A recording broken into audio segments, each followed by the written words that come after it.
Just remind members that mics will need to be put on if we're speaking today.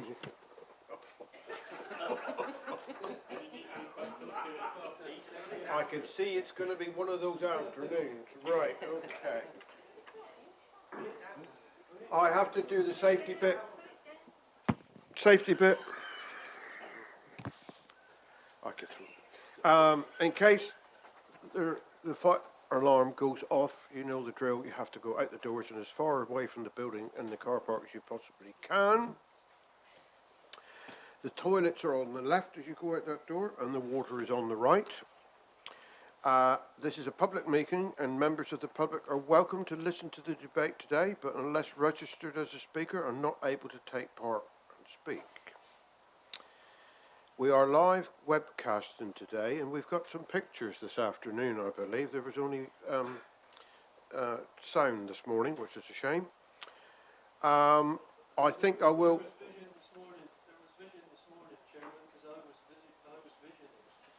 Well, thank you, Councillor Smurden, but I was informed otherwise, but that's fine. Okay. I will also just tell everybody the batting order. The case officer will represent the report, the objector will speak, the supporter will speak, the parish council representative or town representative will speak, the ward member will speak, and I must remember that, so I forgot that this morning. Members will be able to question each speaker on points of clarity, and then the members will debate and come to a decision. I can skip that because minutes, we did that this morning, so I think we will move on to the first application this afternoon. Ah, yes, I knew there'd be someone I forget. Declarations. Yes, Councillor. Yes, I have two. 3498 19 full and 3391 19 HOH. Personal? It's AOMB representative. AOMB, right. Councillor Rowe? Exactly the same, Chairman. Thank you. Anybody else? No, you're not on there. Right, okay. Right, so we now will move on to the first application this afternoon, which is application number 3498, 19 full. New Park Stables, North Hewish. Adam, please. Thank you. Okay, so this application is for a 30 metre by 40 metre menage adjacent to some existing stables in North Hewish. Sites outlined over here. Just an aerial view showing the wider context of the area. Stables you can probably just about see there. And this plan is the proposed site layout, so menage is indicated here. Because of the layout of the land, you can see where the contours are, the menage will require some level of cut and fill. You can see the banking around the edge here. And these are the sectional drawings showing the context of how the menage will appear in the landscape. And you may remember, some of you were present for the site meeting on Monday, but there's some photos just showing where the menage will be. So roughly the menage will be behind where these post and wire fences are. And that's just a view looking to the north. And that's looking towards in the opposite direction. So the menage isn't here, so it's behind this camera, but just kind of shows the wider fields where that's part of the stables. And the application is recommended for approval. Thank you. Members, any questions of the planning officer? Questions, Councillor Panel? One of the key issues for consideration. Mike? Oh, sorry. Thank you. One of the key issues for consideration is the impact on the AOMB. Has the AOMB been asked for a comment on this? And if so, have they replied? The AOMB unit haven't been consulted on this because this would be not significant enough for them to be consulted on. I've had numerous conversations with Roger English over the last 6 to 8 months, and we're looking to do a formal protocol that sets out what they do and don't, but they simply don't have the capacity, or he doesn't have the capacity to respond to every application in the AONB. So it's a matter of scale, and I'm comfortable that in that respect, our own landscape officers can provide a response that also deals with the impact on the AONB. Councillor Rowe? Thank you, Chairman. Perhaps we could be shown where in relationship to the proposed site the actual stables are, please. What's the distance between the site and the stables? It's there. Okay. Yeah, it would have been nice if we could have had a picture so we could have seen actually, you've got the muddy fields, but if we could have seen where the stables. Right. Anybody else? And whilst we're on the subject of Muddyfield, I should have said this earlier. I thank everybody who turned out Monday afternoon on what was a very wet and windy afternoon, and everybody did turn out that could, and that was great, and it was worth doing. Okay, so we'll move on then to the objector, Mr. Richard Howe. You have 3 minutes, sir. Will I be able to operate? How do I operate? I'll have to operate it. Okay, I need to move through this very quickly. So, Mr. Vice Chairman. Can you switch on the mic, please? Sorry. Mr. Vice Chairman, members, Mr. Williams states in his report the site is on high ground with an open aspect and views available from across the valley. What he omits to say is that it can also be seen from the public footpath. Slide 2, please. And from various other public viewpoints in both Ditford and the surrounding area. Slide 3. This, for example, is from a public highway. It was taken in 2012, immediately prior to the granting of the previous application. Slide 4. The same view, taken at the start of December from the same viewpoint. I've tried to superimpose the position of the manege. Any strong horizontal line, manege, fence or screening, will clearly clash with the curvature of the hedgerows and fields behind. Note also the horse box and transporter parked in the top right-hand corner. To again quote Alex Wish, I would not wish to see horse boxes retained on site. Mr. Wish is not alone in his concerns. Sorry, next slide, please. Here's what the AONB planning guidance has to say, a point the Southam Society also raised in their objection. The guidance is a material consideration, so it is surprising that reference doesn't appear to have been made to the AONB planning unit. Slide 6, please. Policy-wise, Mr. Williams prefers to focus on TTV 28, horse-related developments in the countryside. However, TTV 28 carries no great weight, and on balance, I'm far from convinced this proposal can be said to satisfy any of the policies here. Slide 7, please. More to the point, policy Dev 25 does require great weight to be given to conserving landscape and scenic beauty in the AONB. And the AONB planning guidance quoted earlier unequivocally spells out the damage developments such as this do to otherwise unspoilt areas of the South Hams. Slide 8, please. There have been 11 objections to this application, if you include both the South Ham Society and the Parish Council. All but 3 are from individuals living in the parish. Conversely, the 9 supporters are all from outside. Of the objectors, 9 objected to the increase in traffic, 8 to the breach of condition 3. Fortunately, we're told by the applicant's agent, no further paying liveries were taken on after August 27. Next. Yet Miss Catherine Johnson says otherwise. As you can see, she only took a horse and 2 ponies to the site in September, paying, as she says in her first objection, full commercial rate. Next slide, please. Again, on October 28th, this advertisement offering 2 assisted part or potentially DIY liveries, all clearly commercial activities, but not apparently in this context, because 3 days later, another Facebook posting declared assisted livery was all that was on offer. Assisted meant helping the owner's daughter with her horses. As has been pointed out on the council's website, assisted is not usually used in this context. Final slide, please.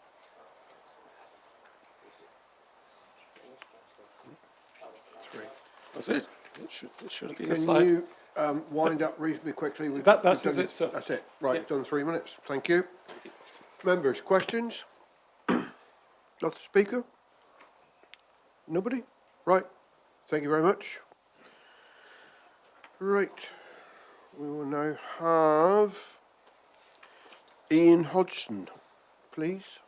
And again, you have 3 minutes.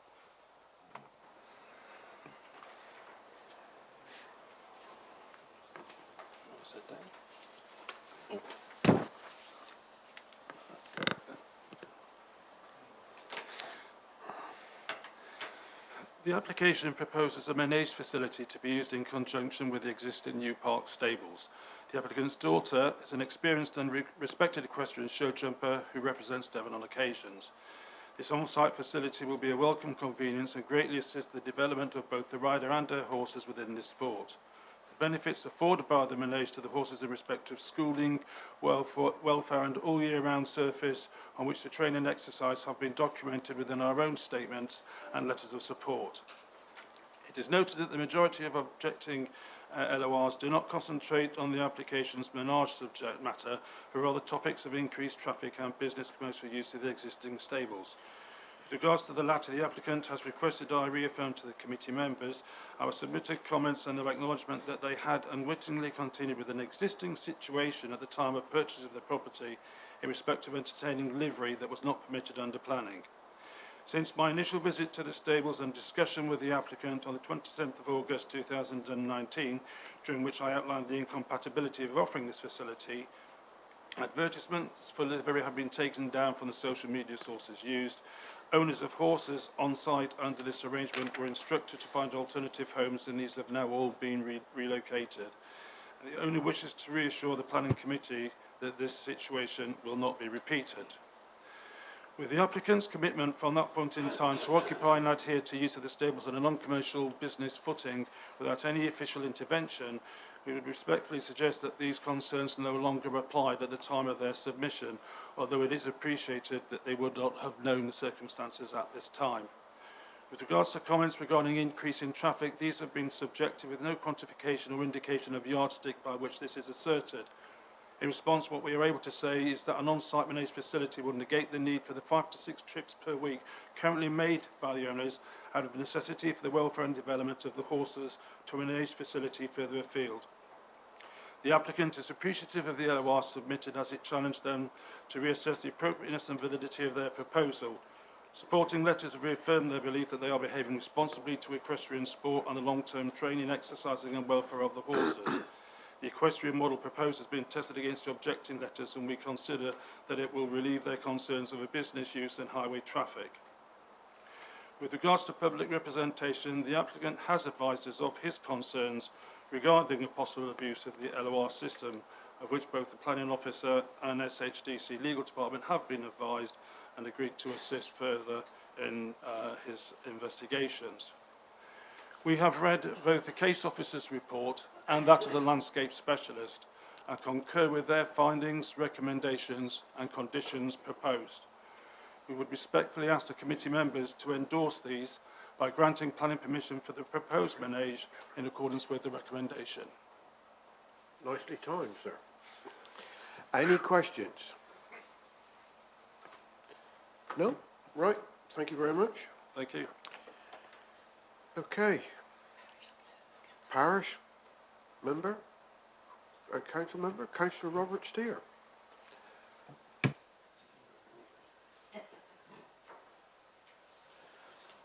You know the rules. Thank you, Chairman. Members, it was agreed at the Parish Council meeting that as the ward members had brought this application to the committee, a member of the Parish Council should speak, and unfortunately I drew the short straw. First of all, I'd like to say that this application, the Parish Council objects to it on 3 counts. The impact on the AONB is not felt in the officer's report that he fully appreciates where this application site is to and its prominence in the landscape. One of your photos, if you could go back through your photos, please, I would like to show members. Yeah, that one's. All that you can see in that picture is in the AONB. The application site is quite close to the northern boundary, but it is well seen.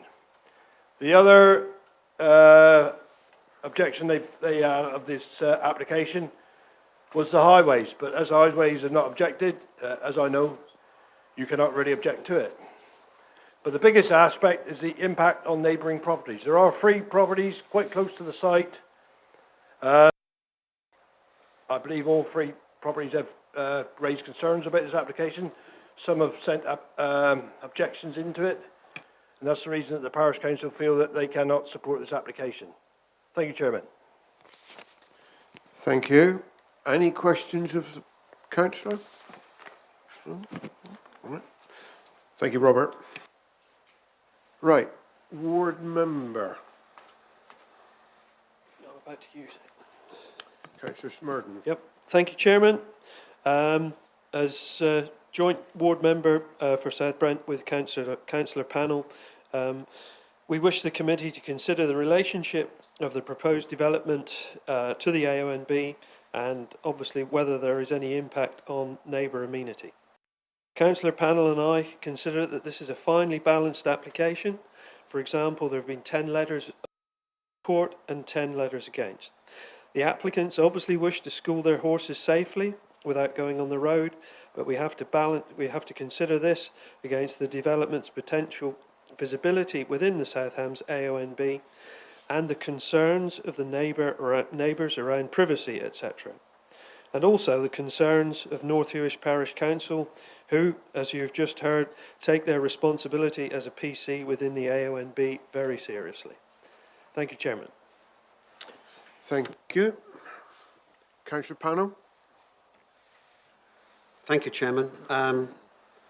As Councillor Smurden says, we've asked this to come to committee and for a site inspection because of our North Hewish Parish Council's concerns over this application's impact on the landscape within the South Devon AONB and on the neighbouring property, particularly High and Norris. I'm also concerned at the apparent inconsistency of approach by our planning officers. This application is being recommended for approval, yet in December the committee was recommended to refuse a similar application in the parish of Kingswear, one which in my opinion had a much less significant impact on the landscape as it was on a broad plateau with little overlooking. Thank you members who braved the gale during the site inspection on Monday. You will have noted the location of this application is in an exposed and elevated position with broad views to and from the north, east and south. It may have, as the planning officer suggests, limited visibility from the public highway, but it is clearly visible from the village of Dipford, more than a kilometre away across the Avon Valley, and from much of the surrounding countryside, as the slides have shown. It lies at the top of a sloping field, and we were informed at the meeting that the manege would require a cut and fill levelling operation with a 2-metre drop at the top of the site, below the hedge bank, and making up of ground with a bank at the lower end. This will be clearly visible, incongruous, and I feel a damaging intrusion into the landscape in contravention of section Dev 23 of the Joint Local Plan, which states that development should conserve and enhance the characteristics and view area, and Dev 25, which states that the highest degree of protection will be given to the protected landscapes of the South Devon AONB, and give great weight to conserving landscape and scenic beauty in the protected landscapes. I'm also concerned at the impact this proposal will have on the view from the neighbouring property of High and Norris.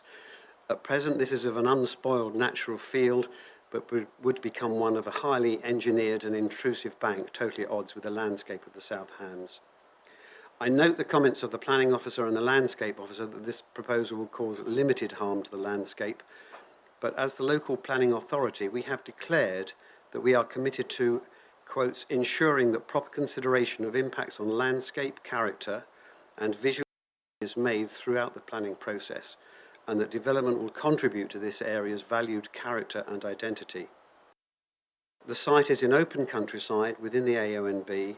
It's located on high ground with an open aspect and views available from the public highway. Policy Dev 23 concerns landscape impact and reads, development will conserve and enhance landscape and scenic and visual quality, avoiding significant and adverse landscape and visual impacts. Development proposals should be located and designed to respect scenic quality and maintain an area's distinctive sense of place and reinforce local distinctiveness. They should also conserve and enhance the characteristics and views of the area, along with valued attributes and existing site features, and contribute to the character and quality of this area. I know that it's been suggested that other locations in this field might be more acceptable, but that is not an issue here. We are dealing with the application in front of us. The site lies on sloping land, which would necessitate ground engineering, banking and levelling in order to create the sand score. Such operations, I feel, would fail to conserve and enhance the AONB, a landscape of elevated, undulating farmland with little built development. It's valued for its remote and empty character and sparsely settled with high levels of tranquility. I would like to move refusal of the application, and I can do no better than quote directly from the planning officer's reasons for refusal of a previous application from NEJ, quotes that the development fails to conserve and enhance the landscape character, scenic and visual quality of the area, in particular the special qualities and distinctive characteristics of the South Devon AONB. This is contrary to policies DEV 23 and DEV 25 of the Joint Local Plan and paragraph 172 of the National Planning Policy Framework. Thank you, Councillor Panel. I think Mrs. Folds wants to have a little word.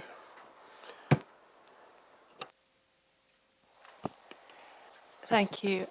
Clearly, in a moment, you will be going into debate to consider what has been said already, but just for the benefit of you all, and in particular the objector who spoke, we did have, there was a further slide at the end of his presentation. I mean, he was out of time, but I've just reread that slide, and I think it would be fair to say that it was summing up what he has said in his objection to you, and referring back to the policies that, again, you've just heard. But there was, apologies, there was an additional slide. Right, we're open to the debate. Councillor Hodgson. Thank you, Chairman. I wonder what we mean by looking after and conserving the AONB when we think about what this application is proposing.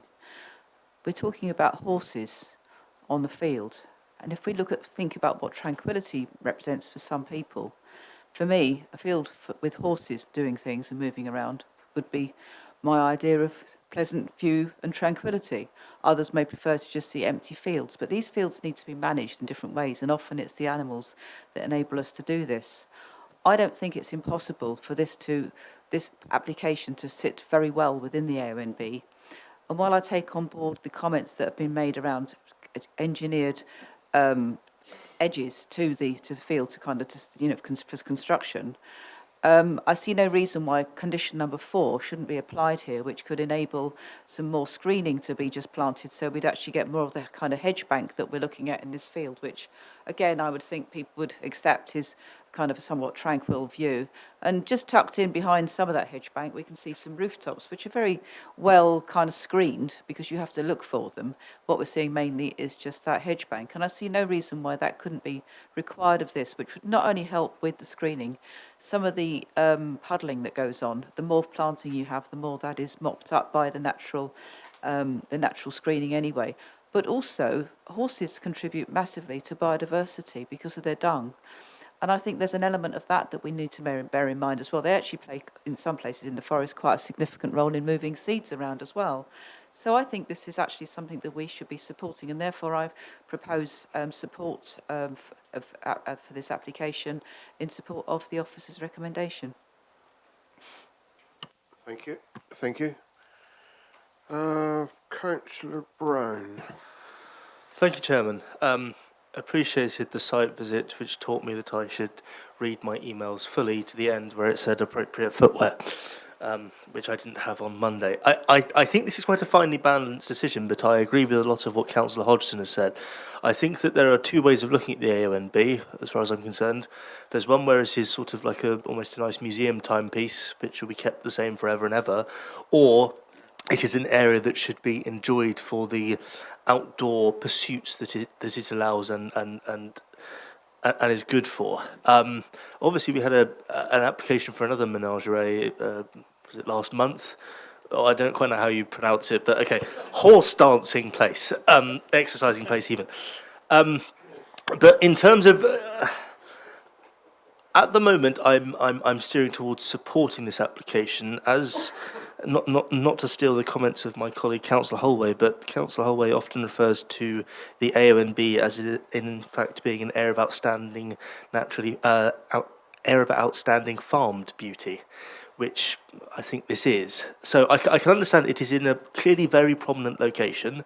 It is visible from a long way away. I can see that, and I do think it would have an impact. But on balance, I think giving the owners the chance to exercise their horses without having to take them anywhere else, and the issue of climate change and reducing people's carbon footprint, I would, in this instance, be happy to second Councillor Hodgson's proposal. Thank you. Now we will hear what Councillor Holway actually thinks. Stolen my thunder again, Chairman. Yeah, I don't think this sand school will make an awful lot of difference to the landscape. I guess, I don't know, I would imagine there are no planning rules with regard to the temporary fencing we can see. And yet you can see that for miles. And so compared with that, I don't think the sand school will make a lot of difference. One of the great things about our countryside most of the time is it's lovely and green. But you will have noticed from some of these photos that this ground is seriously paunched by the horses. Can't blame them, it's been wet for months. Now, with a properly drained sand school, they should be able to avoid paunching the ground quite the same. And so, from a distance, it's likely to look better rather than worse. And, well, I can't say my bit about the farm landscape, so I'll shut up. Thank you. Thank you, Councillor Holway. For your benefit, you paunch a rabbit and you poach a field. Councillor Rowe. Thank you, Chairman. There doesn't seem to be a mention of how many horses are on this site at present. I did read somewhere, I think, about 1 horse and 2 ponies, but I'm not sure how many horses they have on site. I can't actually see it in the complete report. I might have missed it.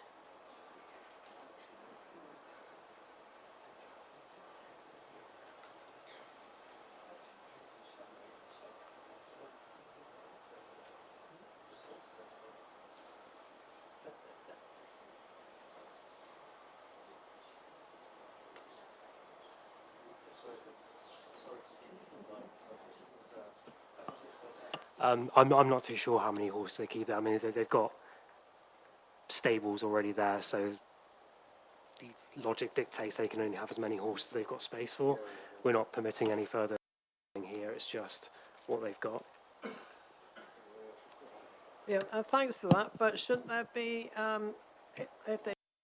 We'll ask a one-word answer from the applicants. 4 or 5 horses? Right, thank you.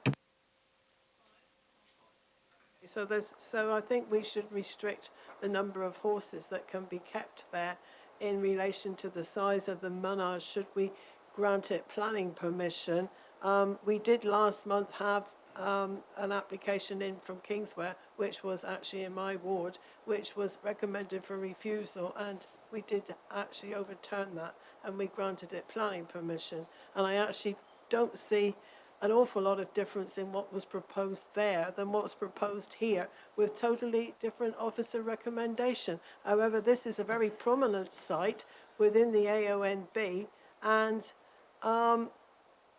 it's visible as far out as Morley in the other direction, and I think you can actually see it from quite a long way. But the horses are going to be in the fields, whatever, so they're not just going to use excuse me, they're not just going to use the menage, they're going to use the fields too. so they're going to be there come what may. But it seems like there's going to be an awful lot of excavation work taking place on this piece of land in order to create this sand school. And I'm not sure that that is actually feasible, that should be done. They can surely do it without having to completely alter the contour of the land. So I think it's a fine balancing act, and I'm not quite sure as yet which way I will go. Okay? In answer to the question what the difference was, I'll ask Mr. Weimer. No. If I'm pretty sure about this, the previous application that was either on the last committee or the committee before was in the fundamental difference is one, it was in the undeveloped coast, and that was the key part of the debate in terms of whether the sand school required a coastal location insofar as the undeveloped coast policy is concerned, and each individual application for this sort of development isn't going to have the same impact visually because it's going to be absolutely within the context of that particular site. With this particular application, the landscape officer has concluded that it's acceptable. The application of the last committee, the landscape officer's view was it was unacceptable. They're so far apart that it's not a similar location in the same landscape. It's a similar development but different location in a slightly different landscape. Insofar as restricting it to 5, I'm struggling with that at the moment because the proposed condition 4 sets out that it should only be used for the owners of the immediately adjoining stable block for their personal use. This isn't granting any additional stables, so the numbers that you would think would be kept there would be restricted by the number of boxes that are already in the approved stable block. So my view is that the restriction in condition 4 does seek that level of protection that you're seeking in terms of no one else's horses coming in to be schooled on the area. Yes, you may. With reference to the commercial use, that commercial to me means that somebody's actually paying to do something. I'm paying you to allow me to exercise my horse there, but I might have a friend 3 miles away who wants to bring her horse there, which would not in fact be commercial. And I think that there should be some kind of restriction if we are allowed application to go forward for approval.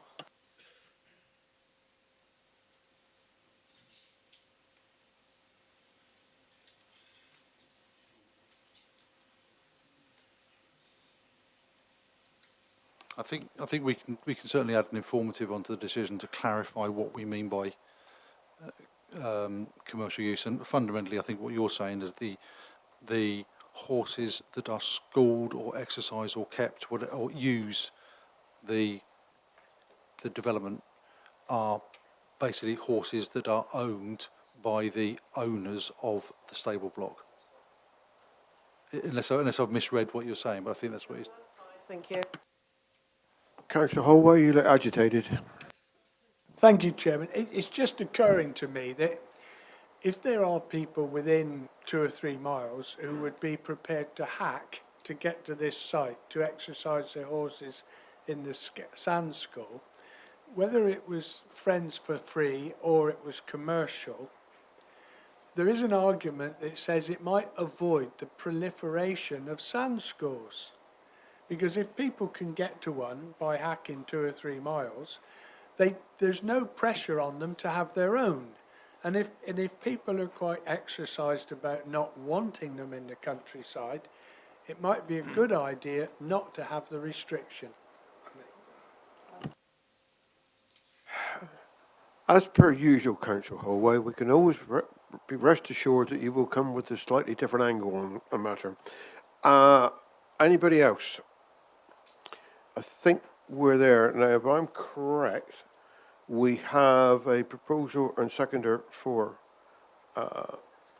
in favour, but we've only got a proposer in refusal. Is that correct? Yeah. Right? Before we go to a vote, I've got Mr. Weimer wanting. Only insofar as as I understand it, it was proposed by Councillor Hodgson, seconded by Councillor Brown. Councillor Rowe then asked for an additional or clarification around what condition 4 meant. Councillor Holway then said, well, actually, no, I don't think it should have any restrictions like that at all. I'd just like to be clear before you vote whether you're voting for that condition or not. You heard the question. Councillor Brown? My comment would be that I am happy with condition 4 as it is outlined in the papers. Thank you. Condition 4 says additional landscaping, where I'm reading. My reading of condition 4 says the Menage hereby approved shall only be used by the owners.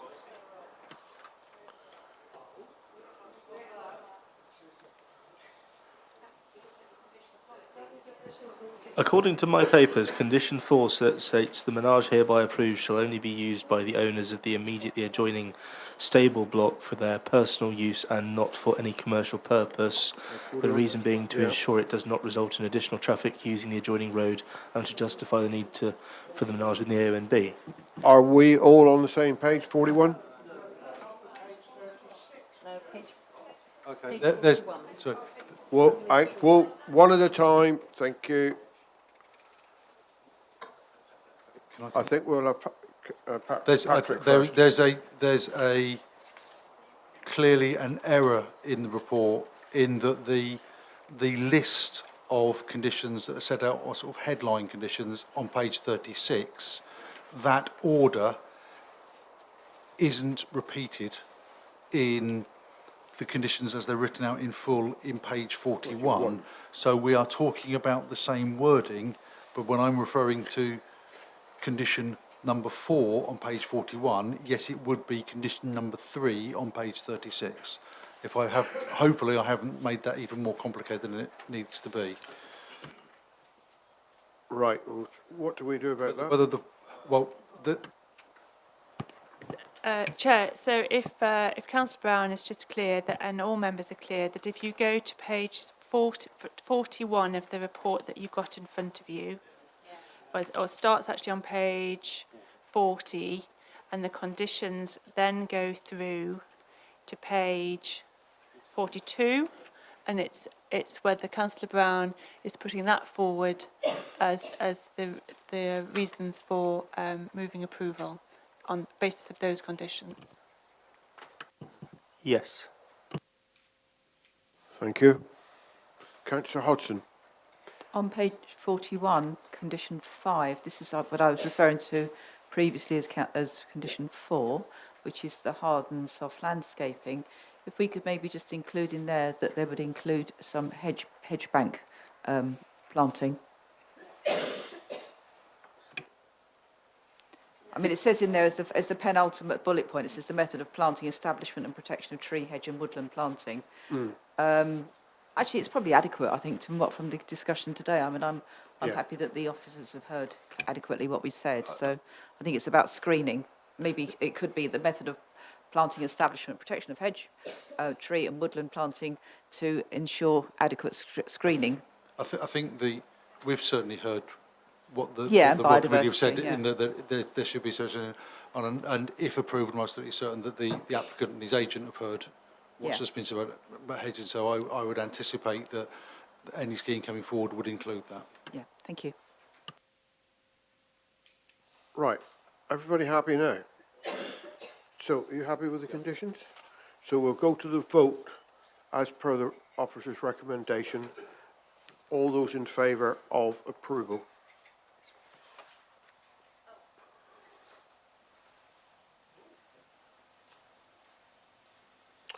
Oh, sorry, I missed that one. Six. Those against? 2, 3, 4, 5. Yeah.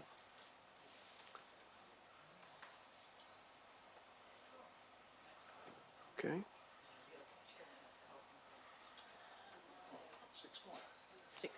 6-5. That planning application is approved. Thank you very much.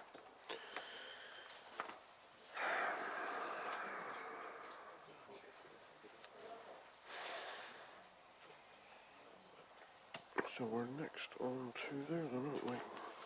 6D. Is that right? Adam again? Yes, it's got to be. Yeah.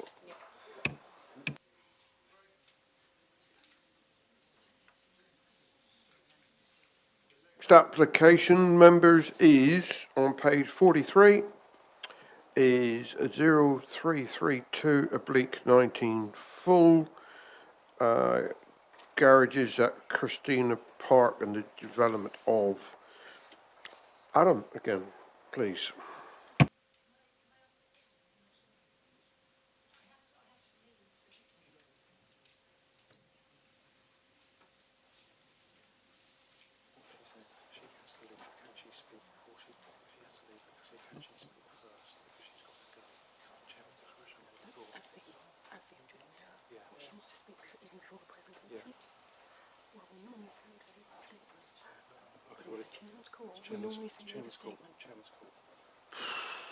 Right, to be fair, she's got to be heard, isn't she?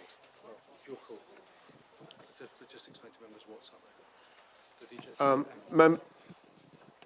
Members, the person that is down, or which is Councillor Georgina Allen has got to go and wishes to put her 3 minutes worth in before we hear from Adam. What, can I have a show of hands in favour of that? It's not. Yeah, okay, fine, that's fine. Yeah, that's okay. We would normally do that. We normally accept a written one instead, but on this occasion, fine.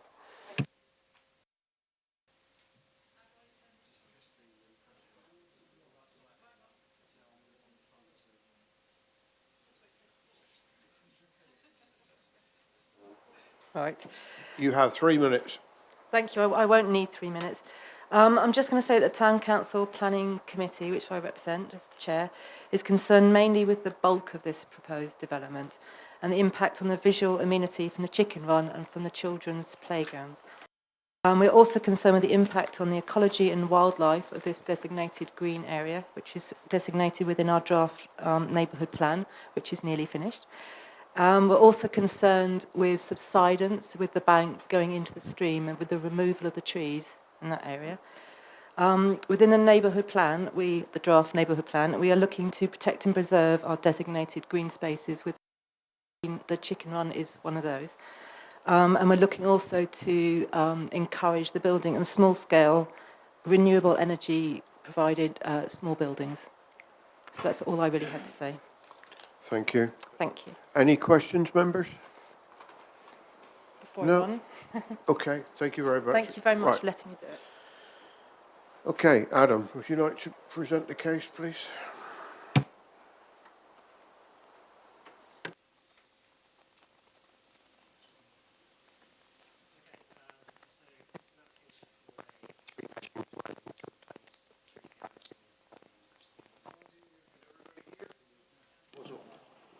Yeah, the unit was on. Is that better? Yeah. Okay. Okay. Right. Start again. Yeah. So the application is for a 3-bedroom dwelling to replace 3 garages in Christina Park, just the end of the road here in Totnes. This is an aerial view showing the overall context of the area. So the chicken run play part that was referred to in the councillor's speech earlier is there, and the garages are here. So this is the south elevation facing Christina Park, so you can see the garages that will be left either side of it. The house is proposed to comprise an FCS timber frame construction. Bat box and bird boxes are denoted on the plan as well, including a wildflower roof cover and solar panels. And this is the rear elevation facing the park, so it will be a 2-storey at the front, 3-storey at the back sort of arrangement. This building here on this side of the plan here, this is the application that was approved in 2007.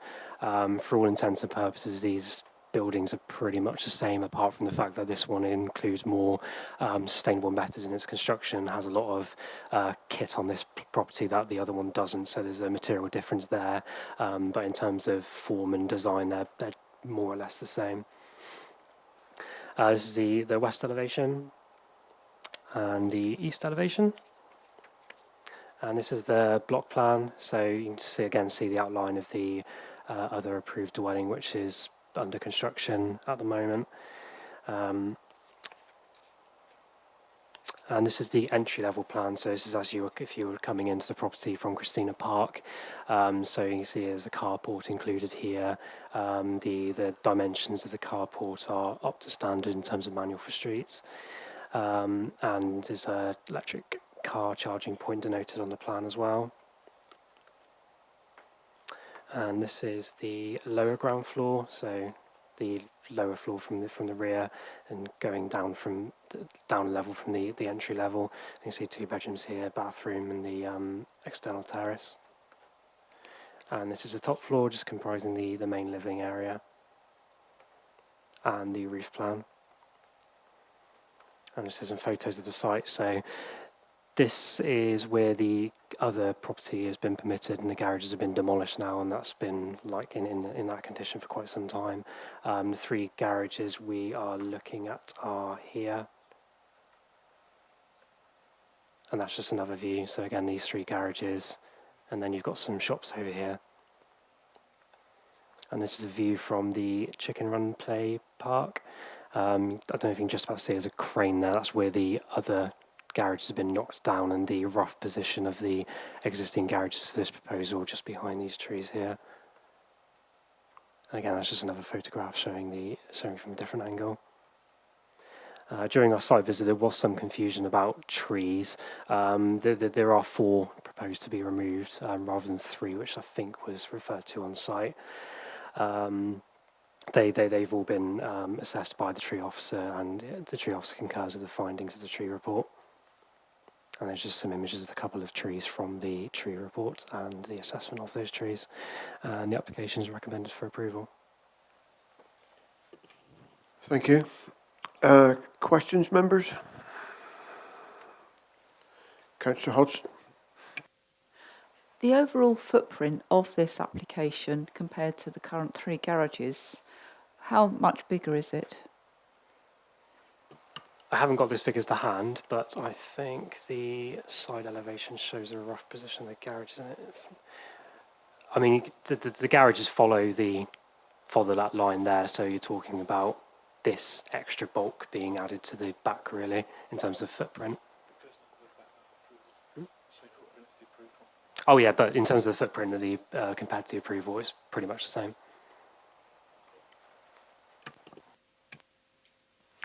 Anybody else? Councillor Abbott. Thank you.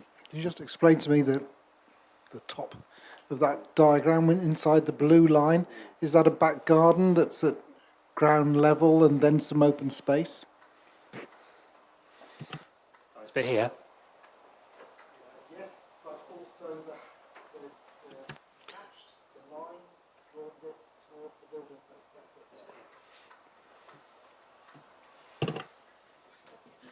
I should make these 2-way. Yeah, so this is just the proposed garden area. So the blue line denotes the extent of the ownership boundary. Red line denotes the extent of development. What's in there? Garden. So I don't know if the side elevation shows that. Yeah, so it's this area here. So you can just about see some timber decking there. So what you're seeing from the top-down plan is this level here. Anybody else? I have one question regarding spoil from the dig. We could see with the other development that it's been pulled very close to the stream. Have you got conditions in there to condition how that's dealt with? So yes, we did discuss this on site. We can include reference to spoil management in the construction management plan condition, which is condition 6. So we can include that as an extra item on there. Any other questions? Yeah, Councillor Hodgson? Thank you. So just a brief one. In terms of that, that elevation, the window that sticks out on the, is that over the owner's own land? Because I remember some of those garages, they do own the immediate piece of sort of skirting in front of the garage. Is that over the public highway or is that over the owner's own land? I'm not too sure. I presume. I think it overhangs the roadway, but the applicant may clarify that during his presentation. Yeah. The owner is here and he can answer that question when he comes to speak. Yes. Well, he's down on the list, so he's... No, that's not the question.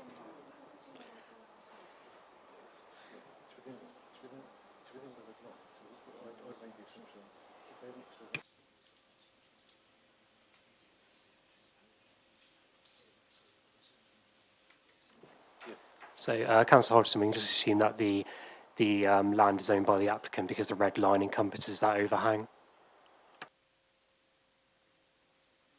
Mr. Hodgson, did you hear that reply? Can you repeat it, Adam, please? Sorry, based on the plans that have been submitted, the red line encompasses that overhang, so we have to take it on face value that the owner land. Right. Councillor Abbott? Just to clarify, please, on that condition 6, which is on page 50, it says at the moment, in the interest of highway safety and the amenity of neighbouring residents. Actually, for the spoil, the reason could be expanded because it's keeping the stream clear. So we could put possibly environmental ecological concerns as a reason.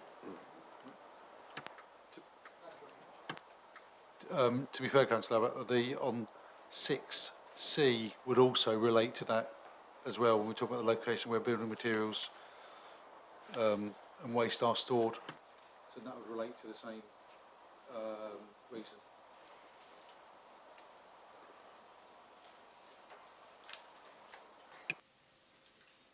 Well, we might be splitting hairs here, but actually the deposition of mud or silt into the river would alter the characteristics of the stream, it would alter the drainage, it would alter the flood risk underneath the bridge, it would disturb the character of the Chicken Run River. Yes, I agree with you, absolutely. And what I'm saying is we're already asking in part C for details of where materials and waste will be stored, and one of the reasons for asking for those details would be for exactly the same, to ensure there wasn't any pollution of the stream. Okay. Right. We will have Stuart Daniel, please. You have 3 minutes, the same as everybody else. Thank you. When you get to the mic. When you get to the mic. 10 seconds to answer Councillor Hodgson.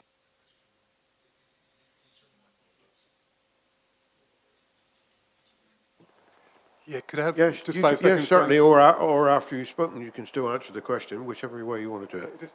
So the red line is the land we own, and we actually set the build back to include that overhang into the land we own.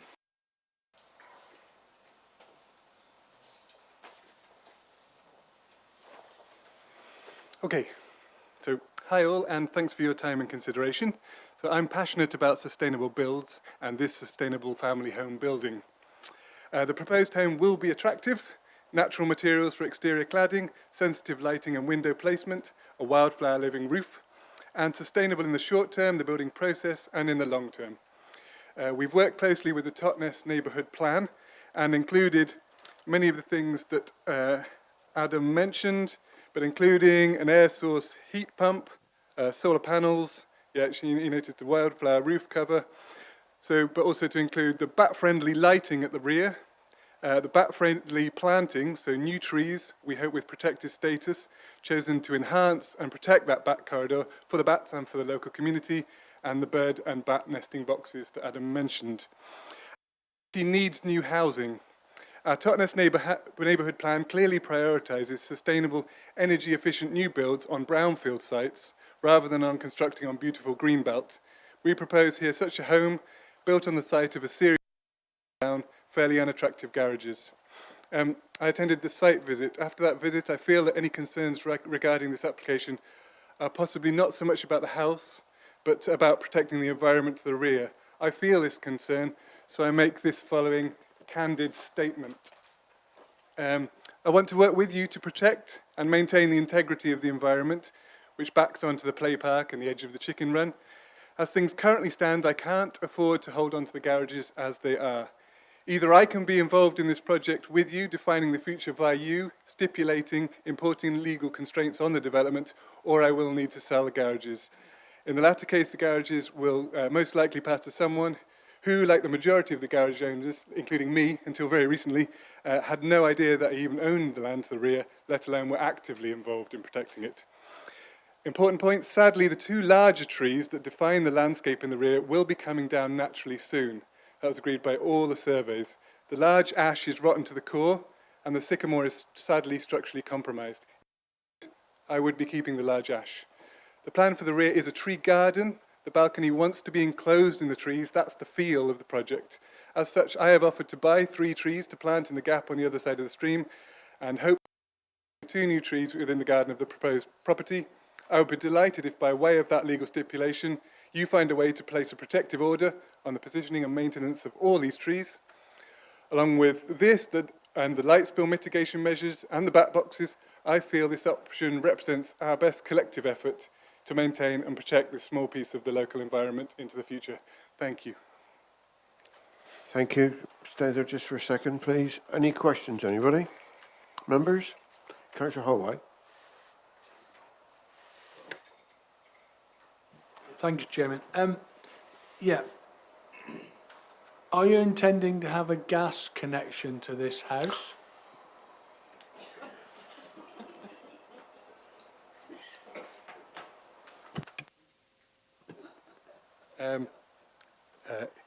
Yes. I imagine so.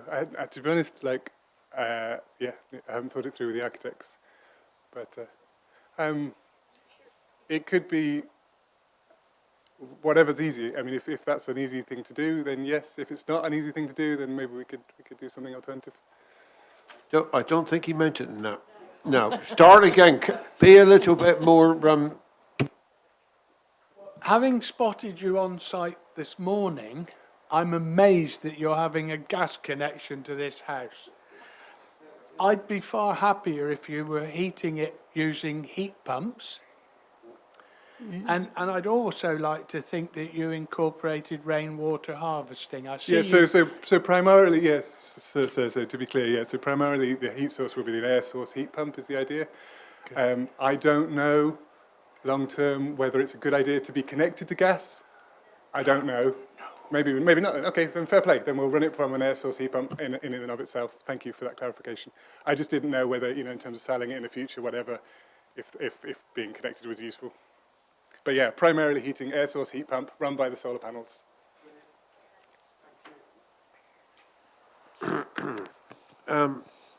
Any other questions?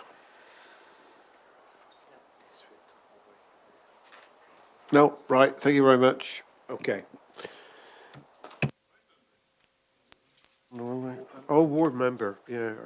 I don't know why I've got a thing about ward members and forget it. Sorry. Thank you. I also have to leave to pick up children, so Well. Hello, members. I also need to leave quite soon, so quite glad to be able to speak quickly. I'd also like to echo the chair's mentioning how good it was to see so many members out on a rainy day down on the site, not least of all to see for themselves the subsidence of the shed in the garden of the adjoining property in Christina Park, which joins directly onto the property that has already been given planning permission. It's a very similar build, as has been pointed out. That work has been abandoned, I think, for 4 or 5 months off the top of my head. Whilst I really appreciate the lengths that the applicant's obviously gone to address some of the concerns, I think, from the previous application and to communicate with the town council, I think he's got a fantastic idea. I'm just not sure if it's in the right place. I don't really feel I can support the application. I'm also really concerned about the spill into the stream, the subsidence from the bank. It's a really steep bank. It's actually steeper than the previous property that was given planning permission, or the previous build that was given planning permission. I think the removal of the trees done quite quickly will affect the root systems going into the garages on both sides. And I wouldn't like to see both of those garages sort of coming in into the hole, basically, which will be made to be able to build a 3-storey property there. I'm concerned about the light pollution.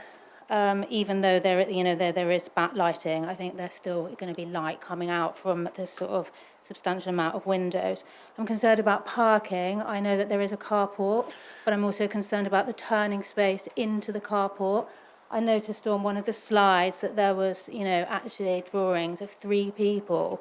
So there isn't any more on-street parking, and there was a little child drawing, and kids grow up, and whether or not the applicant keeps that property or not, that's you could end up with 3 cars in that property, and there just isn't sufficient parking. It overlooked the back, the north side overlooks what is a really busy footpath at certain times of the day, and it's extremely close. There's, as most of you have seen, there's currently 3 pieces of the outdoor gym equipment, which has just been put in by a local community group, paid for by the Totnes Trust, sort of in collaboration with our outdoor spaces officer. And we've had that bin moved to actually encourage people down into that area. Kids play in the stream there, and picnic by the stream. It's incredibly close to that back garden, whether or not it's screened or not. I know that we're not really meant to talk about bats in planning, but seeing as the ecological report does mention an absence of bats, I feel I need to mention that there was a bat survey done just a few metres up from the park. And I think there was about 200 bat passings over 2 nights. Although they may not be the same bats, it is a very busy bat way. There's tawny owls that nest in those trees. It's a really busy wildlife and biodiversity area. And disturbing the entrance of it again, I think, will have an impact. The whole of the chicken run has, is very close to people's hearts that live in that area, and I feel like we keep chipping away at it, eroding away at it. There's been lots of other things further up the pathway, which again just sort of chip into the wildlife area. It's been twice designated as a wildlife corridor in both draft neighbourhood plans, and as Councillor Allen said, the neighbourhood plan is just finished its consultation period and will be coming to us soon.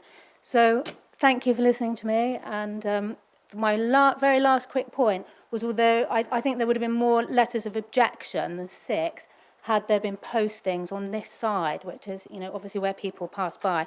And quite a few people I spoke to felt that they hadn't bothered because they thought it would just go through anyway, because the previous one, which had been so controversial, had been passed. So I'd like you to sort of consider those points. Thank you. Thank you.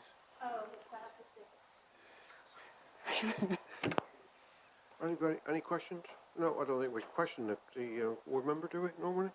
Yeah. All right, okay. Well, you can then, go on. No, right, thank you.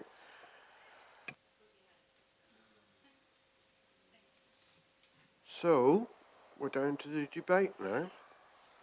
Who's going to start? Councillor Taylor. Yeah, I just would like to ask one question. How are the garages next door, because it's between 2 sets of garages, being protected when it's being excavated? Because I can see that all disappearing if it's not done in an engineering manner. The unfortunate thing is that that is not within our remit. But we give it permission, but how they deal with those things is civil and other matters are gone, correct? Correct. Thank you. So we discussed what's actually in front of us. How it's achieved is actually not up to us. It's whether we want them to achieve it or not. Yeah, just looking at the next door property where the shed is there's a gap in their lawn and the shed is nearly tipping into that area and that would be a concern for me. Yeah, it's not really relevant, but it's a concern for all of us, I think, when we saw that. It's a hallway. No, sorry. Well, yeah, he did have his hand up before. Councillor Hallway did have his. No, Hodgson, sorry, wrong H. No, Councillor Hallway did go first. Did he? Yeah. All right, okay. Ladies first, you know. No. Thank you, Chairman. Well, I'm encouraged to hear that there's no gas and it's gonna have heat pumps. Do you know, if there was going to be rainwater harvesting, I'd be delighted to propose approval of this in line with officer recommendation. I've got it. So that's my bit. Thank you, Chairman. You're being one last bit. I do think that having a house there will help improve the security of the chicken run and the play area because it'll be overlooked. That's it. Thank you, Councillor Holloway. Councillor Hodgson this time, sorry. Thank you. Could we go back to the, could we go back to the plan, which is, I've got as document 66499, which is the, that's it, yeah, no, the one before. But there's one that actually shows, no, sorry, it's the plan, but it's one that shows that in the context of the next one as well. Yeah, that one. So the one to the right there is the one that we approved before, and that's where there were a huge number of objections, including myself, in terms of the impact on the actual the chicken run and the stream that runs through the middle, which is obviously clearly in blue. And the concern I have, as much as I think it ticks all the climate emergency specs, this development, so it's really hard to be saying this, but the impact on the biodiversity of the chicken run, the stream, and the bat flyways and all the biodiversity that's in there is going to be more, because obviously the new proposal that we're looking at today is actually sitting itself much closer.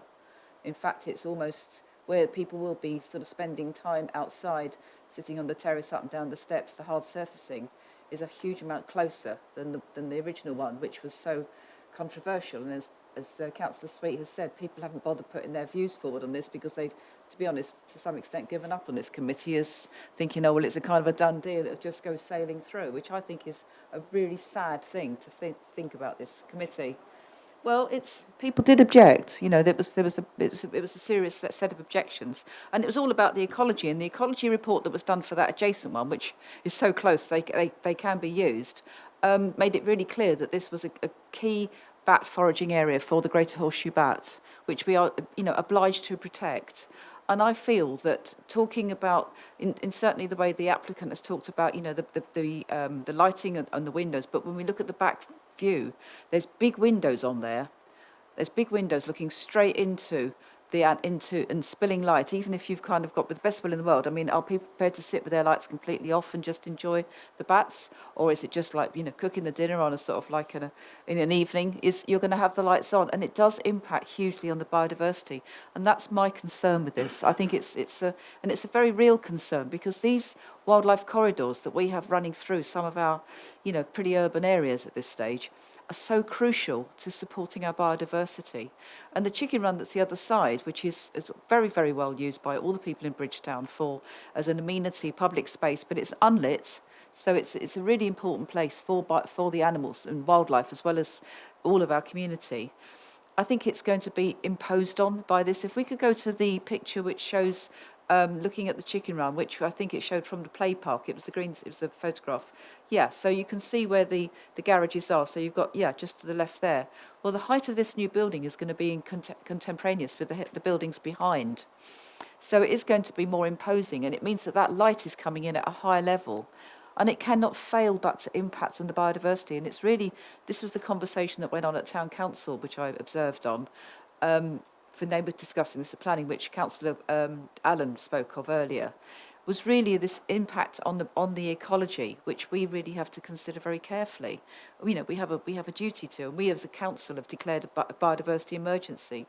And this is where it happens, one decision at a time, one tree at a time, when we actually lose and put the animals away, because we push animals away by our behaviour as humans, particularly our light spill, etc. And if we just push them away and we say, oh, they can go somewhere else, where else do they go? And on wildlife corridors, you can actually start to stop the animals moving along, so you can have an even greater impact than just like, you know, thinking, oh, it's not a hedgehog in my garden. And also the impact on that slope. It's quite a substantial slope, which means that potentially you could get a lot of silt and materials coming into the stream, which is a big consideration when we've had site visits as a town council planning committee to all of those garages. And this is really a shame, because actually that places like those garages, which there's quite a few around many of our towns, and particularly in Totnes, they're ideal for redevelopment as small houses, you know, and particularly with high eco specs, which this one obviously does.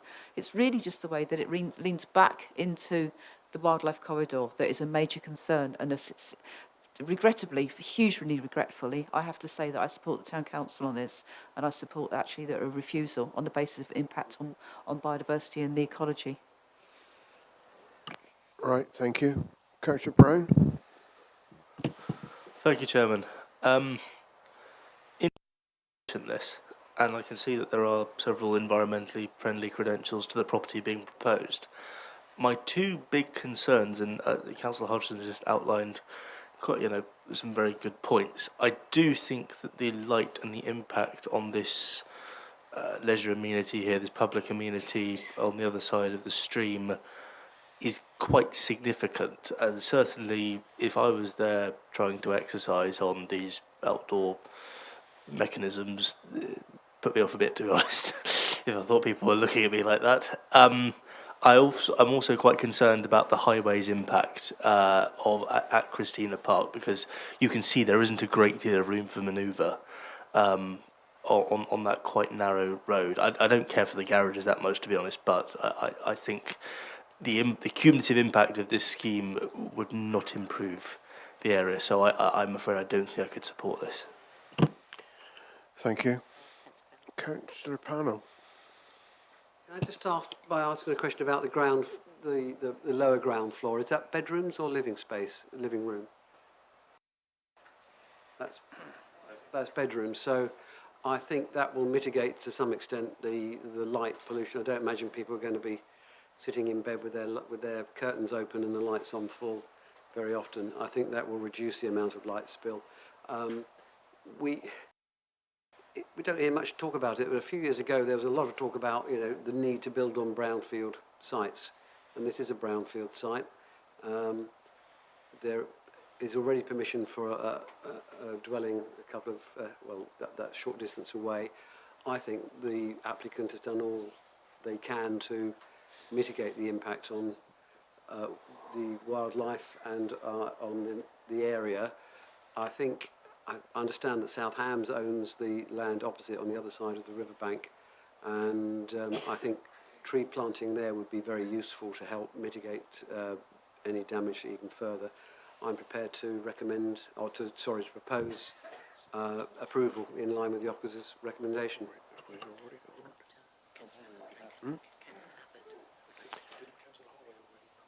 Oh, yeah, Councillor Abbott, you're next. I'm just trying to query. Has somebody already proposed approval? Yeah, Councillor Olway, we've already done approval, haven't we? Yeah. So yeah, will you? Right, that's fine. Councillor Abbott. Just to contribute to that comment made by Councillor Brown earlier, that about the room for manoeuvre into the carport.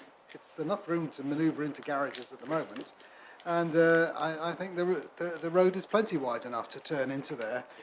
And I think anything any development almost that replaces those garages has got to be a benefit to the improvement of the environment. Thank you. Anybody else? Councillor Long. Chairman, I think one of the concern for me is the light impact on the at the back. The thing is, you've got one of the conditions where it says the prior to development above DPC level details the internal lighting and north-facing glazing treatments should be submitted.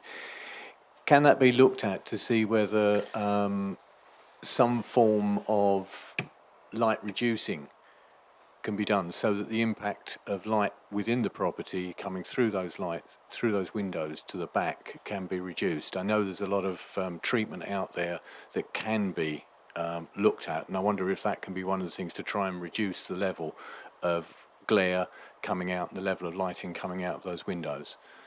The other thing, we've got new trees being planted, so regrettably I agree with the tree reports, those trees are not of a condition that would survive. Would it be possible to actually have, I know we've got a 5-year condition on there to replace, but could we have TPOs put on those trees?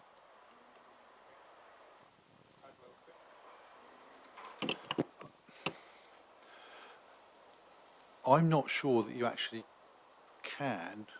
I think we can potentially, I think it's easier to protect them through condition than it is to say they must be TPO, because the difficulty with putting on a TPO as soon as trees are planted is then quite difficult to argue at that point they contribute significantly to the amenity that deserve to be protected. They need to get to that level first. So I'm not, it's something I'd certainly talk to the tree officer about, and perhaps it's a wider conversation we can have after the last item on the agenda today with the tree officer here. I think we can certainly protect them by condition, but I'm not convinced you could automatically TPO something just to protect them. I think you do that by condition.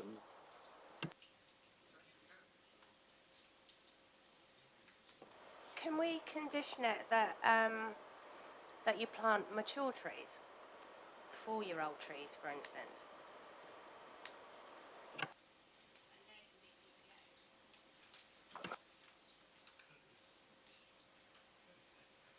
We can certainly ask for details. Yeah. Now, what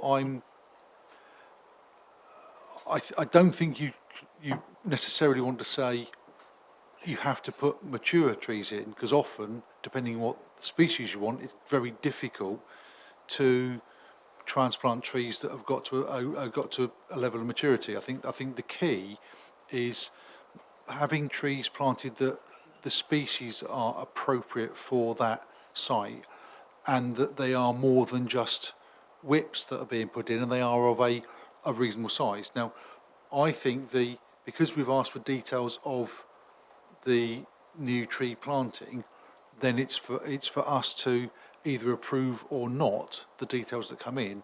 So yes, I think we'd be looking for something that's more than, for want of a better phrase, twigs put in the ground. You'd want to have something that's got a little bit of growth on that, but I don't think you could be saying it has to be mature, because that could well stifle the mixture of species that you can put in there.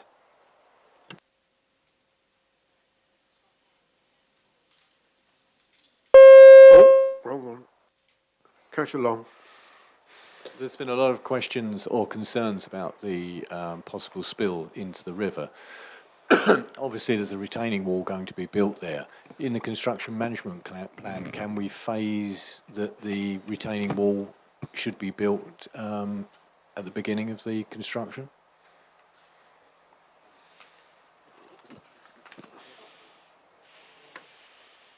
I certainly think we can put in that the construction management plan sets out what measures will be taken to ensure there isn't any spill into the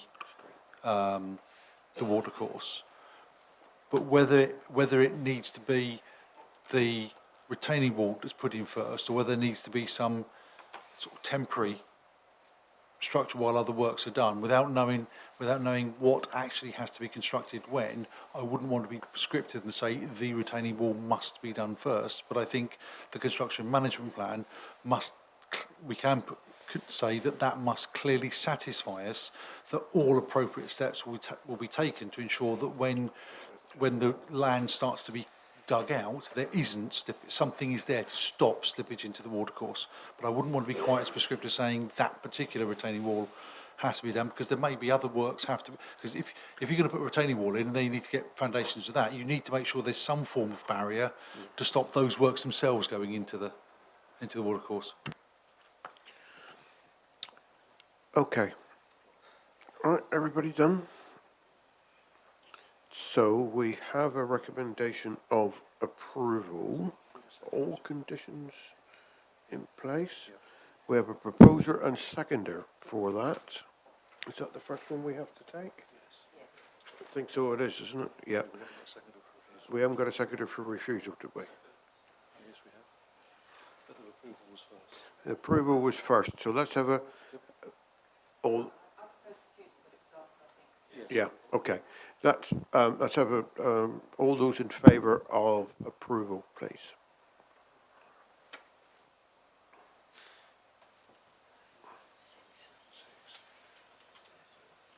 Hold your hands up for a minute.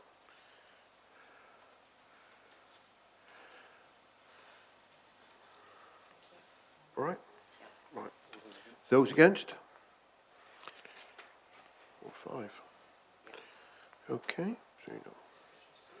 Right, that application is approved.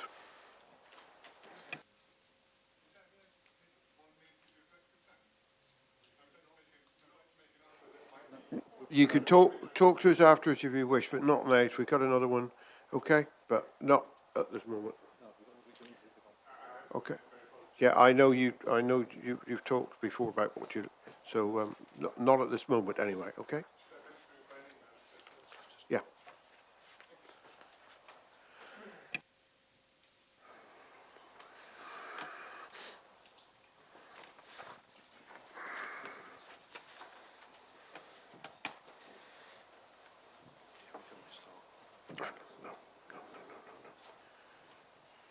Right, the next application is 3391 19 householders application in Salcombe.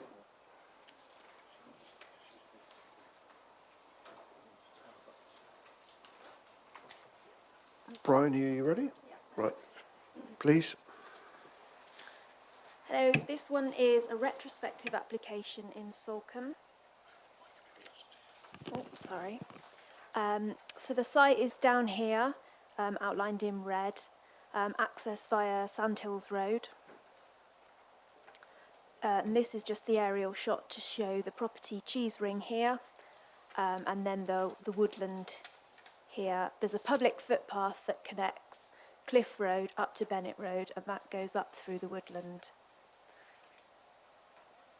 So this plan in red shows the site location boundary, which shows the property of Cheese Ring, and then this area in blue shows the area of the wall that's been rebuilt and increased in height over a small section here. And then you can see just to the right here the public footpath moving adjacent to the boundary of the wall.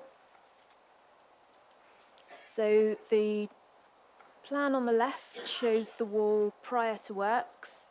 So there was a door in that wall, and then there's a section of wall here that belongs to a neighbour that had completely collapsed. And they rebuilt the wall, and then you can see here there are sections that have been increased in height. And we'll see the pictures in a minute. Oh yeah, and the doorway has been altered, so you can see it's higher here than it was here. So the 3 points in the wall that we'll look at in the photo, you can see the old section of wall down here, there's a slight step up, and then you can see that the height's been increased here to facilitate the door, and then there's been a little bit of an increase up here as well that we'll see on the photos. So this photo shows the old wall merging into the new wall, and then obviously we've got a step up. This relates to cheese ring inside the property boundary. This is the area showing the increase in height of the wall and the new doorway. And this shows that doorway when you're looking in the context of the public footpath that zigzags past the site. This is a picture just outside the doorway looking up towards the top of the footpath. This shows the wall from inside the neighbouring property. So this isn't what you can see from the public footpath, this is inside the neighbour's garden. And this is the top of the wall at the public footpath. This is obviously the top of the wall, and you've got a telegraph pole here, and then you can just see cheese ring here down to the right. So this application is recommended for approval. Thank you. Yeah, please do. A couple of things, members. When this was first called to committee by Councillor Long, it was suggested that we had a site. The members had a site visit. I've subsequently been there with Councillor Long and had previously said, given the surface and gradient of the footpath probably wasn't suitable for a site visit. And I think I'm sure Councillor Long will agree with me. We've decided it probably wasn't suitable for a member site visit. So if you do think about deferring for a site visit, I don't think that's necessarily going to be very practical. And the second point I'd like to make is the rebuilding of the top section of the wall that you can see in the photograph now would have been permitted development, because although it looks incredibly high from the inside, natural ground level on the other side is such that I don't think it would be deemed to be more than 2 metres high, and I believe that most of that wall was in place previously. It's just been raised a little bit at the top, but I'm sure Councillor Long will tell me if I'm wrong when it gets to the appropriate point. All right, thank you for that. Was there any questions of the planning officer? Councillor Long. Bryony, can you go back to the comparison? That's it. Should we point out that these are different to the plans that were on there? Because what it's showing the previous wall being the same height as the current wall, and that's in fact incorrect, because at the top level there it was really only sort of chest height, if lower. So that is actually that's incorrect. But it's outside the site area. But it's still incorrect, and you're reflecting that same sort of perception through.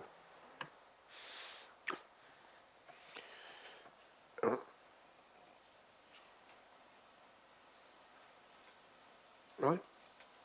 Any more? Councillor Abbott. Two things. First is, I don't understand what Mark's talking about, and what's the implication of what Mark is talking about. Yeah, go ahead. Chairman, can I respond to that? That what you're looking at there on the left-hand side is actually not how it's saying that was existing. That wall was not existing at that height, so the plans are actually incorrect, and it gives a perception that you're replacing like for like. There. Yeah, this is the before section, and this is Councillor Long is saying that height is not accurate, that it was lower relative to the height of the person here.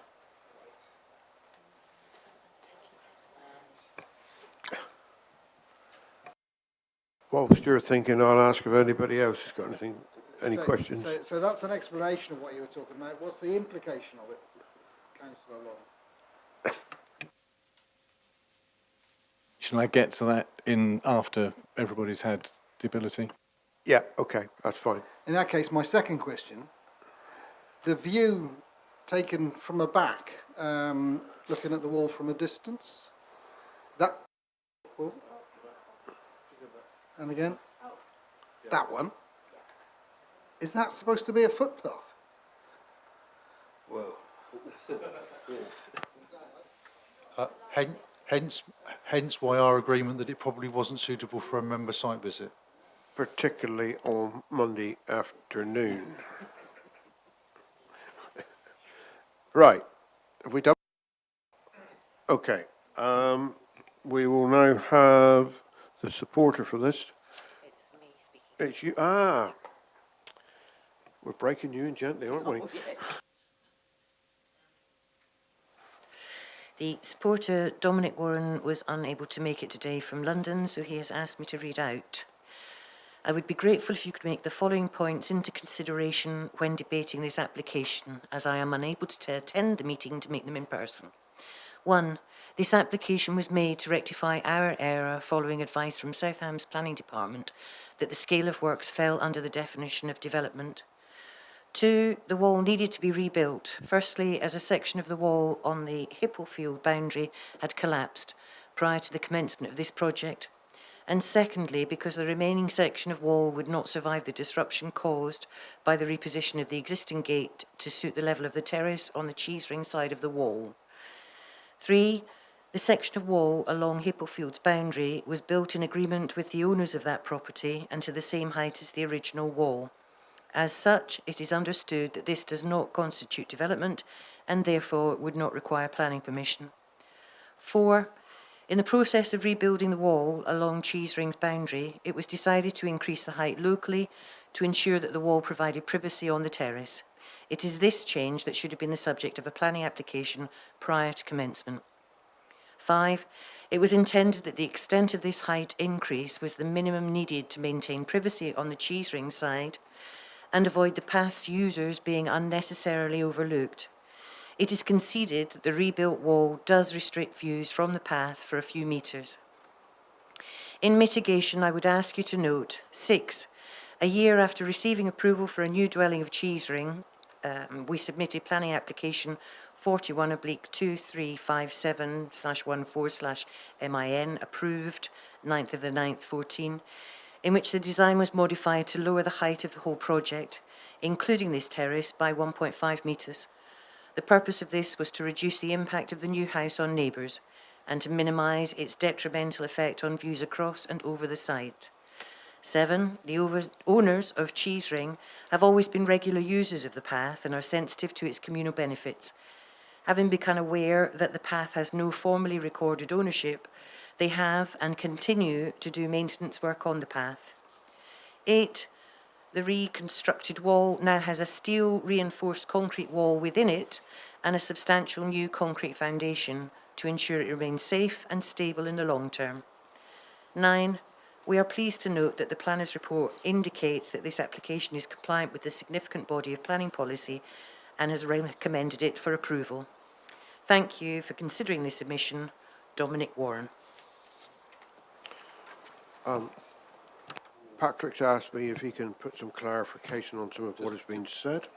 Because of certain references, the section of wall that's on the screen now is the section of wall they're referring to as adjacent to the Hipplefield. So to give that some context, and then the area where they're specifically saying it was raised and accept that it has an impact, and raising the door because of the terrace on the other side is this area of wall here on the screens now. So that's just looking down slightly. Then if you go back to the one looking at it, and then that is it from the further down or along the footpath. But the Hipplefield wall is the large triangular wall you saw earlier. Thank you for that. I don't think we do any questions really on that. Councillor Mike Fyfe, Salcombe Town Council, welcome. You know the rules, 3 minutes, you've been here before. Yeah. Good afternoon, members. You may wonder why I'm here to talk about what looks on your picture like a small wall. We've heard that the wall was demolished. Whether that was by accident or intentionally, I wouldn't like to say. This footpath is, although it looks not a very good footpath, it's used by a lot of people. And the upper part of it goes through trees and hedges. And then you come down, and you used to have, where that bit is now, a beautiful view out over the bar and out over the entrance to the estuary. That has now disappeared. The planning officer says it will increase security and privacy for the occupants of Cheesering. Well, the previous wall did not allow you to look into the Cheesering property. The fact that they have actually now raised their terrace, to my mind, should not warrant an increase in the height of a wall to protect their privacy. That was their choice, not the public's choice. It's also been said that it's not a significant part of the footpath. But as I think I've already explained, it is where the footpath comes out, where you can look out over the estuary. And this adds to quite a few public community views that Salcombe has lost over the last couple of years. Some due to planning being allowed, some due to what is laughingly called permitted development. I mean, the footpath that links to this one, the other side of Bennett Road, has had 2 8-foot fences put on it that block the view completely. So we are losing our public community views in Salcombe, and so we need to defend them. And we would ask that this application is refused and that the wall is returned to its original height. Thank you. Thank you. Any questions, anybody? Right.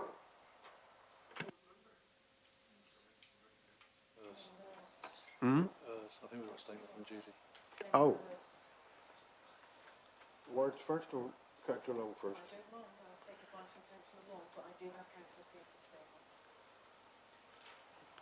Councillor Pearce first.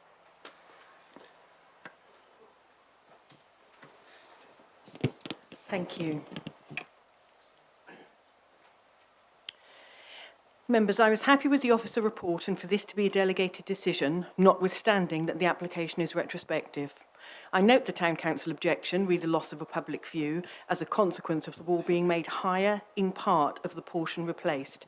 But having visited the site, I cannot see that there was ever a public view of any merit at this point, at least not for a person of my height, since the wall below this point has not been replaced and is all too high to look over towards the bar, as it is too above the replaced section, until it stops some way above at the top end of the curtilage of the property known as the Cheesering. Descending the public path from Bennett Road, where the wall stops at the end of the straight and flattish length of the path above this property, there is a length of chain link fence and the view from here is spectacular. Even if there were ever a public view for very tall people over the wall at the renewed section, the portion replaced is minimal in the context of the total length of the wall and, as the officer report remarks, secures privacy for the owners. Any harm thereby caused, if indeed there is any at all, is not sufficient, in my opinion, to warrant an objection, nor, I fear, to win an appeal. I therefore urge the committee to support the officer recommendation of approval. Thank you, Chairman. Thank you, Mrs. Trant. Councillor Long, I assume that you don't quite agree with that statement. You may take that view. Mr. Chairman, I think just to make it clear that this footpath is regularly used by a lot of people, and on the day that Pat, myself and Bryony visited, after we'd disappeared, I was pursued sort of, as I was coming back, by an 88-year-old local resident who negotiates that footpath every day with her dog and negotiates it well. It may not be the best of footpaths, but it's very similar to a lot that exist along the South West Coast Path. So that shouldn't be a reason to sort of denigrate the views on this. There are, I believe, have challenges on this in the fact that there are significant views lost. Views are important within the AONB and certainly within the town. This, to say in the report the increase in height of the wall will increase security and privacy for the occupants of Cheesering is wrong. The fact that they dropped it by 1,500 mil or 1,500, was it 1.5 metres, did you say? Right. The fact that this wall has actually been incorporated into the build is, in my mind, part of the reason why it has been rebuilt. The original plans back in 13 and 14 didn't show this wall actually being attached to the new property being developed, but obviously as the build went, it was decided to do so. It is an important view. There are views at the top section. As I said, my recollection, I've walked that path frequently over the years, is that the height of the wall does differ from the previous. It is higher. I'm fortunate in my height I can look over a lot of the walls, but certainly on this, not on this section. Particularly here, we are losing a very, very valuable view. And it does block the view. I do not believe that the loss of privacy or the security of the owners is a planning consideration in the fact that it didn't exist before. The wall existed, was actually quite, the previous owners were quite content with the size of the wall. I think the main thing that we're looking at here is that we are losing a very valuable and beneficial view within the AONB, not just here, but also lower down. There are discrepancies within the plan in the fact that the lower section, if you head down the hill on this next one, after, just at that point, you can see that it's supposedly a small section of increase, but if you look at the photograph, the actual wall has been built up considerably. So that is adding to the loss of the view when you're looking down, because as you head down that footpath which zigzags down the hill, you are catching glimpses of the estuary and the land towards the various Bolthead and others as you come down, and you can see the height of the wall. The wall has been increased greatly by the builders, the owners of that property, wrongly. They are taking away public views, and I think we've lost too many in Salcombe, and this is a very blatant move to lose those views. And I think it would be, if we allow this, then we're allowing the sort of loss of views which should not be allowed to happen in the AONB. And in fact, if you're looking at it, there was moves and sort of comments about that it's acceptable within policies Dev 1, Dev 2, Dev 20, Dev 23 and Salcombe B1. But if you look at it, it isn't compliant with Dev 20, place shaping and quality, Dev 23 or Dev 25. And particularly when you look at the AONB requirements and what they're looking at maintaining those views. And this is a blatant loss of the views. I'll leave others to pass comment and I may come back. Thank you. Anybody got any questions on what Councillor Long? Yeah, Councillor Taylor. Yeah, thank you, Chairman. I'd just like to on, because Patrick mentioned earlier on about permitted development. Did this fall under, the extension fall under permitted development, or is it not? The extension, or the area of wall that we're looking at here, and there, clearly above 2 metres high and is not permitted development. There's no doubt in my mind that the area that's been raised around this doorway, because the doorway, the bottom of the doorway is probably 300 higher than it was before, or something like that, looking at the plans, how much they've raised it up. So the area of wall there and going a certain distance either side of that is definitely not permitted development.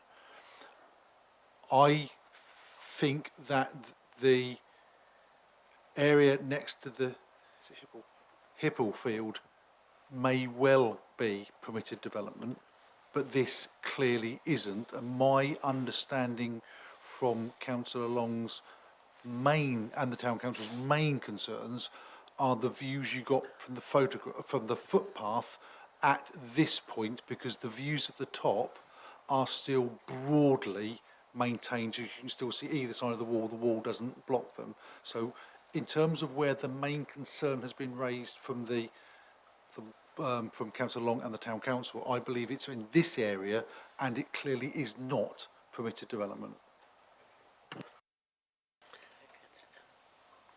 Councillor Pannon. I think it was said fairly early on that one of the reasons for raising the height of the wall was to accommodate the door, but I can't see that it needs to be that high to accommodate a door. You could have a gate with nothing above it, or you could certainly reduce the height of the wall above that lintel. Am I right in thinking that was one of the reasons given? It was in terms of the applicant's case. I haven't been through the door and onto their property on the other side. My understanding is that the door has had to be raised so that it comes out at the same level as a new terrace that has been constructed on the other side of the wall, whereas if they kept the door at that level, that you'd open the door and you've got a sort of terrace halfway across it, or that's my understanding. I don't see how that justifies, even if they have raised the door, I don't see how that justifies having to have sort of 3 feet of walling above the lintel. I'm going to ask a question now. Was that terrace raised, and by how much? That terrace didn't exist. The new build that went in a cheese ring for the approval of 13-14, there was no terrace there. There was if you walked through the old door that existed before, you went into the sort of lower section of the garden, which was level and flat. That has been, the terrace that they're talking about, which they're saying has been compromised, has been built up. The whole build has increased. Although they might have said they've dropped the build down, it has come up considerably from the previous ground levels that existed before. Can you estimate how much? Well, they've increased the height of that door from, if you look previously, you can see on the plans, you can see the top. Yeah. You can see how they've increased the level. And in fact, there's, as I said before, that when you looked at the original plans in 13 and 14, the actual build did not come and did not attach to that wall, but it does now. Thank you. Councillor Brown. Thank you, Chairman. I understand the points that have been put forward by the ward member. I'm afraid I struggle to see this, as I believe Councillor Pearce said in her representation, being one or upheld by us should we refuse this and it go to appeal. I'm not sure we would win that, to be honest. And not solely for that reason, but I will move approval in accordance with officer recommendation. Is there a seconder for that? Councillor Rowe? Yes, thank you, Chairman. Well, I've been considering this carefully because I think it's a balancing act in as much as what they've done perhaps wasn't acceptable at the time, but where do we go from here if we are minded not to approve it and then they go to appeal, or we put an enforcement order on them?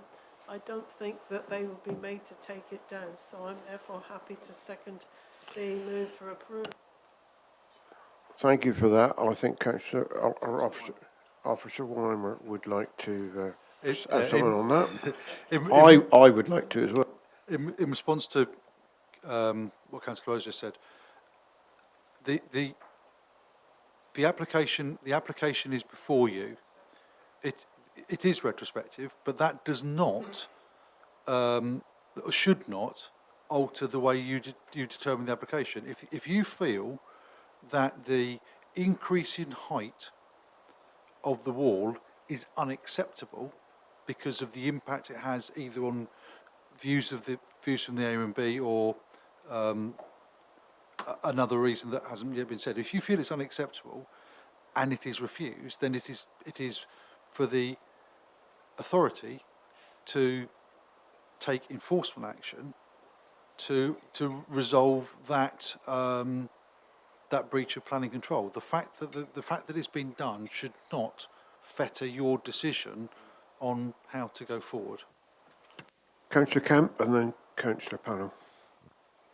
I just wanted to say that that wall is definitely a whole lot higher than it ever was before, because I've actually sat there and painted that whole view uninterrupted by a ruddy grey block of wall. And I don't think that properties such as that should be allowed to just ride roughshod and just build a patio up and then change the height of a door in a wall. That's tough, you know, they shouldn't have done it. Thank you for that. Councillor Pannell and then Councillor Holway.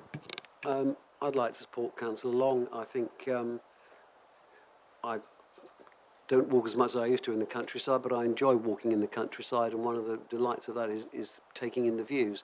And I think we've seen too many instances where even just by people building within development, permitted development up to 2 metres, it's blocking off people's views of the countryside. And I think it's incumbent on the householder, if they want to rebuild a wall, to stick with the planning guidelines and stick with what is permitted under permitted development, and not take a chance by increasing it significantly and blocking the view to any extent. So I support Councillor Long. Councillor Holway. Thank you, Chairman.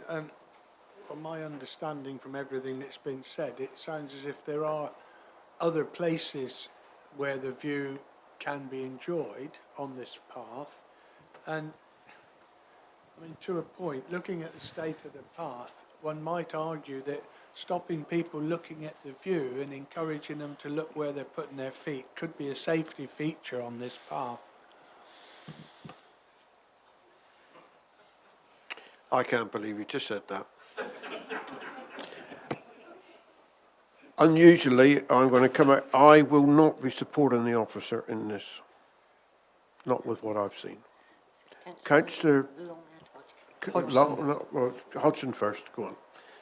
I just want to say that I think it's inappropriate to feel that we should feel in any way pressurised into approving this because it's retrospective. I think it's really important that we keep, our minds very clearly on whether we would approve this, whether or not it's been developed. I mean, the only advantage of it being developed is we can see the impact. Unfortunately, I obviously couldn't go Monday and you abandoned this one anyway. But I think walls are a really important part of our heritage of the area in terms of the landscape and the way people enjoy the landscape, and often at quite close proximity as well when you're walking and the walls form part of the area. So, yeah, I would support refusal too. Councillor Long, you want to come back? Yes, Chairman, can I just raise the point that this, in fact, is the point that we've been looking at here by the gate, is one of the primary viewpoints as you're coming down the path. At the top and as you walk through, it's a point where people can actually stop. You're coming down. It was always a relatively flat area with an ability to stand and look out. The rest zigzags down, and you are getting glimpses on the outer part, but looking when you come to the path that comes close to the wall. But from this point going down, you've lost those points. You've lost those points of view as you go down.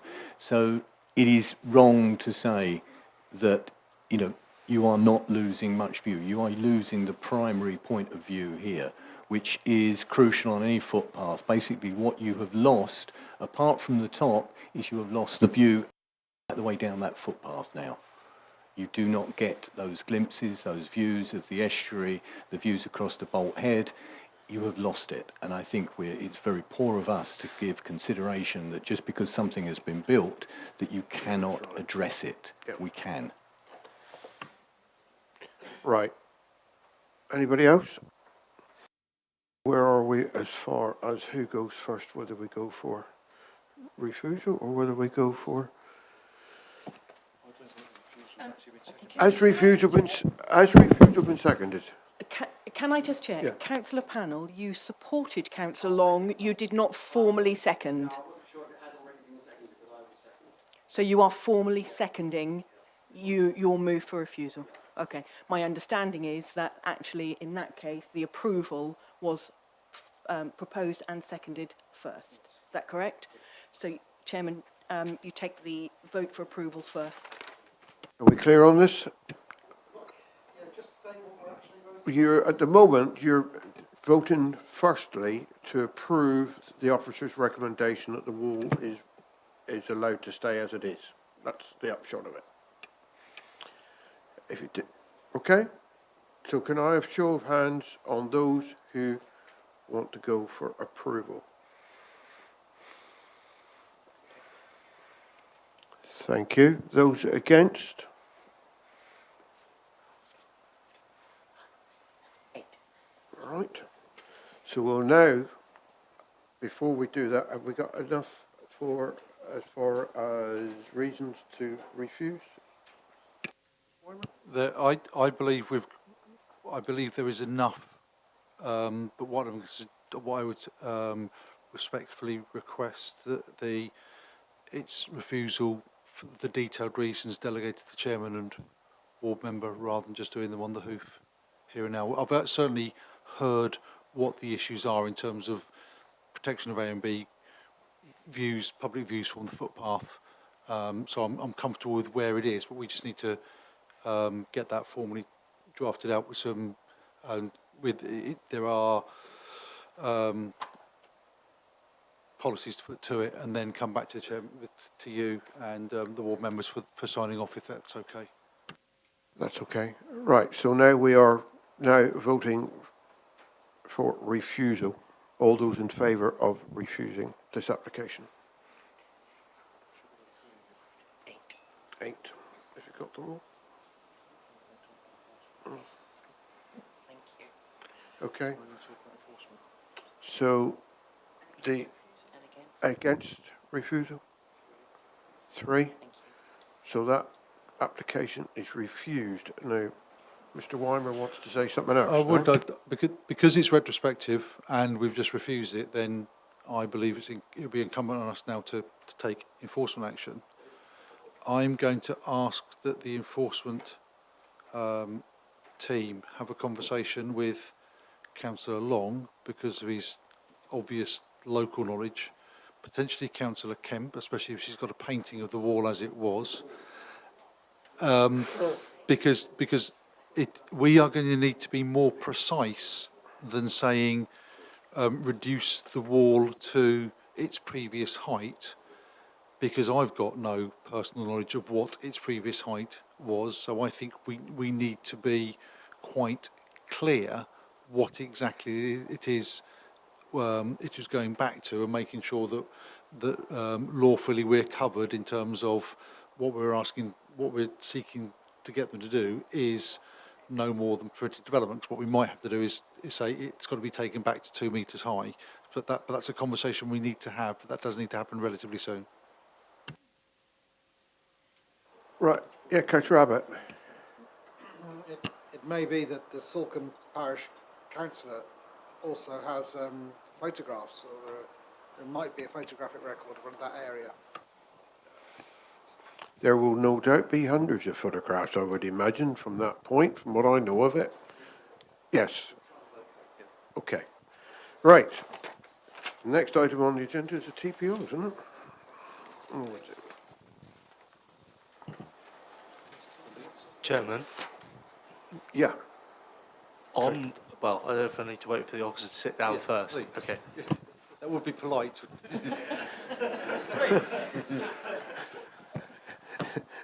Steady down a bit.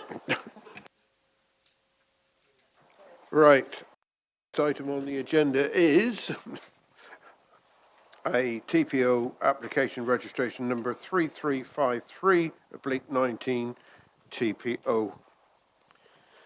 Applicant is our leader from what's here. Councillor Brown, you've got your hand sort of 3 parts away up in the air. What do you want to say? I was just going to, with respect to the tree officer, the reason why this application is clearly at committee is due to the fact that the applicant is a member of this council and the leader of the, well, not just because she's the leader of the council, but because she is a member of this council. I, and I'm sure along with fellow councillors, have looked through this report, and it does not appear to be anything contentious. The Selcombe Town Council have, by the looks of things, supported this application. Therefore, I would like to propose approval of this application in accordance with the officer's recommendation.